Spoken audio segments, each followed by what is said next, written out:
Good morning, Mackie. For lunch today, we're having chicken sandwich, brunch, yogurt trio. And for weather today is 55 for the high, 37 for the low, and rainy. For the moon tonight is the new moon, visible 1%, age 83 days. And for news today is For the food drive. Mackie's mac and cheese food drive. We will be collecting mac and cheese next week, November 8 to 22, for local food banks. These can provide full meals for families in need, and any size and any brand. Please send them with your child next week. The class that brings the most mac and cheese will win a party. Each box you bring, you get a house point. House points. Whoop, whoop. Oh, for other news, remember tomorrow's the last day. Tomorrow you have to bring your yearbook picture. Then next week we will vote which one will be the yearbook cover. Can I vote? No. I'm joking. We'll find out that week, okay? But bring your drawings. Just make sure it's colored, the right paper, and beautiful, okay? Okay? Mm-hmm. And make sure to make it beautiful. And okay, this is gonna be weird because it was supposed to be Food Friday, but it's Fun Fact Friday. We missed this, I know, but we're not gonna change it. We're just doing this. It's the Duckbuster education site. Do you know about Vitamins Day? Today will be Fun Fact Friday. Holidays, Veteran Day. What does Veteran Day celebrate? Veteran Day is held in honor of those who served us in the day, which honors those who died while serving. When is Veteran Day celebrated? November the 11th or the nearest work day.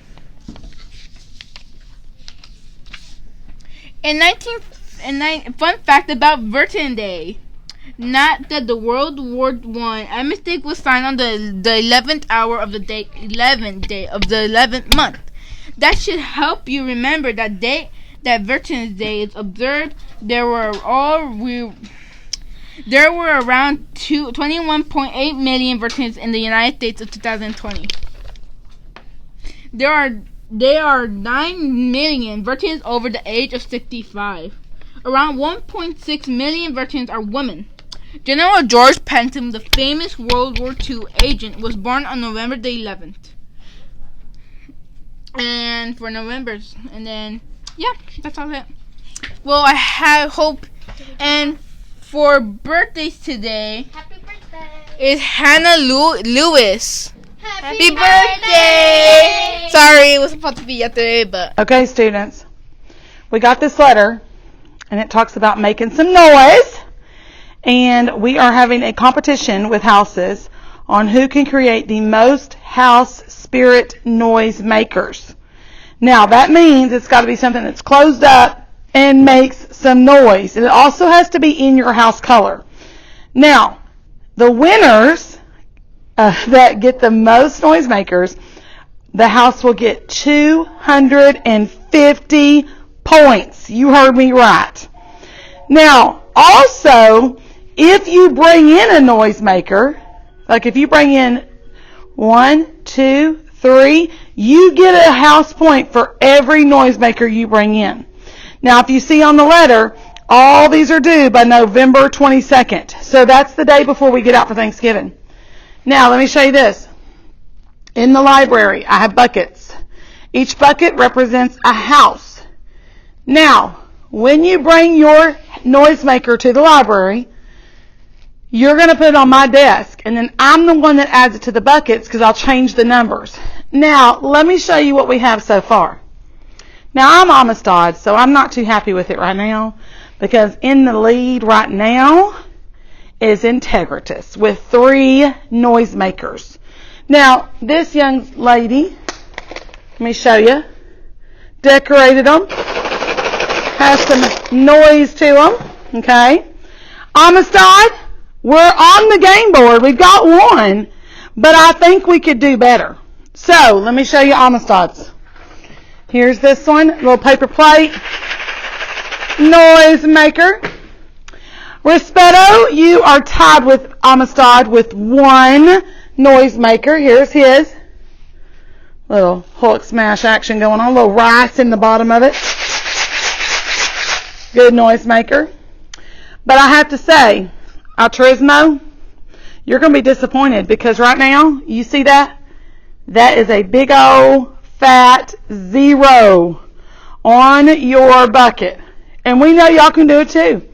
So students, I want to see these buckets getting full, and I want to give 250 points to the winner.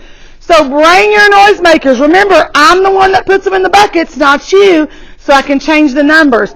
You'll get updated every week on what we're doing, or every couple of days, so we can see who the winner's maybe going to be, or who's getting close, or who's still behind. So let's get these noisemakers in. Okay, chapter 26. Winslow! Winslow! One morning when Louie went out to the pen to feed Winslow before going to school, the pen was empty and the gate was open. Did I forget to close it? Louie wondered. I'm sure I closed it. I'm nearly certain I did. Did I? He dashed down the street and through backyards calling for the donkey. Winslow! Winslow! His parents and Mac joined in the search. All along the streets were calls of, Winslow! Winslow! As they ducked in and out driveways and poked in bushes. No Winslow. No sign of him. No sound of him. I can't go to school, Louie told his parents. But we have to go to work. Fine, but I have to stay and look for Winslow. Max said, I'll stay too.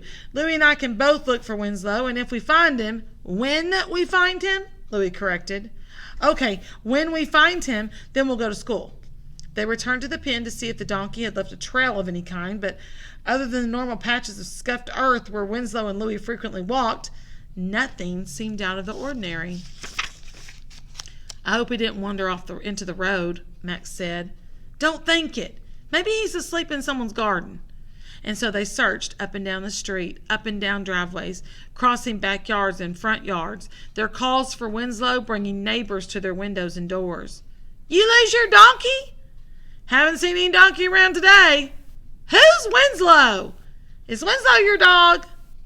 Louie ran to the next block and the next and the next. He called for Winslow louder and louder. Drivers asked if he was okay. Grandmothers came to their doors, peering out at this boy running through the neighborhood. Must have lost his dog. My dog used to get out all the time. I bet he's got a dog like that. Louie felt increasingly desperate. He begged the air, please, please, Winslow, please, where are you? He tried to imagine where Winslow might go. He could be wandering around, lost and afraid.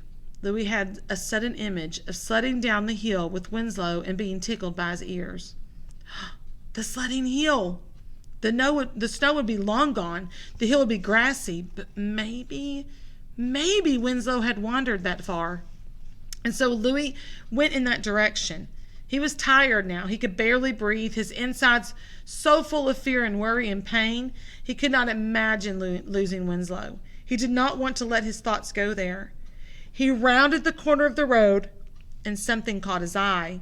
As he glanced up to the top of the hill, something or someone was up there.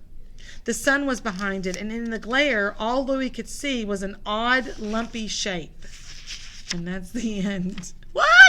I don't know if it's him. We'll find out. Please stand for the American flag. I pledge allegiance to the flag of the United States of America and to the republic of which it stands, one nation, under God, indivisible, with liberty and justice for all. Remain standing for the Texas flag. Honor the Texas flag. I pledge allegiance to the Texas, one state under God, one indivisible.